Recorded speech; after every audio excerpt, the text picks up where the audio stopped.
Salam sehat bagi kita semua. Ibu akan melanjutkan penjelasan mengenai teks laporan percobaan. Kali ini yang akan Ibu bahas adalah mengenai ciri kebahasaan dalam teks laporan percobaan. Yuk disimak ya. Nah, yang pertama itu menggunakan kalimat deklaratif. Dalam bahasa Indonesia, kalimat deklaratif juga dikenal sebagai kalimat berita. Nah, masih ingat ya, di kelas 7 kita sudah pernah belajar kalimat berita. Apa itu kalimat berita? Kalimat berita itu kalimat yang isinya memberitahukan informasi. Jadi sesuai namanya ya, berita, jadi yang memberitakan sesuatu. Nah, karena topik kita atau tema kita itu tentang laporan percobaan, berarti kalimat beritanya berhubungan dengan percobaan ilmiah. Contohnya sebagai berikut. Contoh kalimat berita yang pertama, larutan asam memiliki pH kurang dari 7.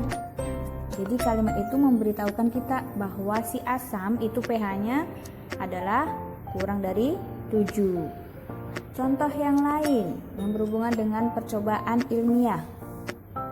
Contoh kedua, gravitasi memiliki konstanta 9,8 meter per sekon.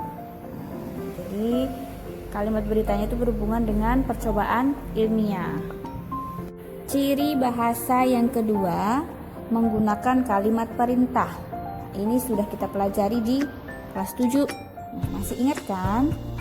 Kalimat perintah itu ya kalimat yang meminta seseorang untuk melakukan sesuatu.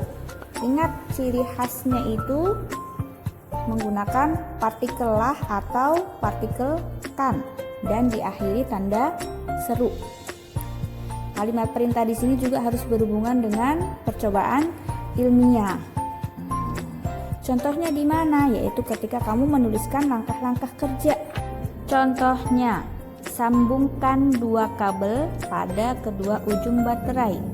Kamu lihat kata sambungkan, kata dasarnya adalah sambung. Nah, dia ditambahkan partikel kan. Nah, itu namanya kalimat perintah. Yang ketiga itu menggunakan kalimat aktif dan pasif. Ini juga di kelas 7 sudah kita pelajari. Kalimat aktif itu kalimat yang subjeknya melakukan sesuatu, sedangkan kalimat pasif itu kebalikannya, kalimat yang subjeknya dikenai pekerjaan. Bedanya apa? Kalau kalimat aktif itu awalannya me, kalau pasif awalannya di. Nah, kalimat aktif dibedakan menjadi 2, ada aktif transitif dan aktif intransitif. Coba diingat waktu di kelas 7, apa sih bedanya aktif transitif dan aktif intransitif? Dijawab ya. Yang keempat, menggunakan kata tugas. Kata tugas disebut juga sebagai partikel. Jadi kalau dalam tata bahasa Indonesia, kata tugas itu ada 5 kelompok. Pertama, preposisi atau kata depan. Itu meliputi di, dari, dalam, pada, dan lain-lain. 2, konjungsi atau kata hubung. Contohnya dan, atau, karena, tetapi. 3, artikula atau kata sandang. Contohnya sang, si, dan lain-lain. 4, interjeksi atau kata seru. Contohnya wah, aduh, aduhai. Nah, yang kelima itu partikel penegas. Partikel penegas meliputi tah, lah, pun, tah.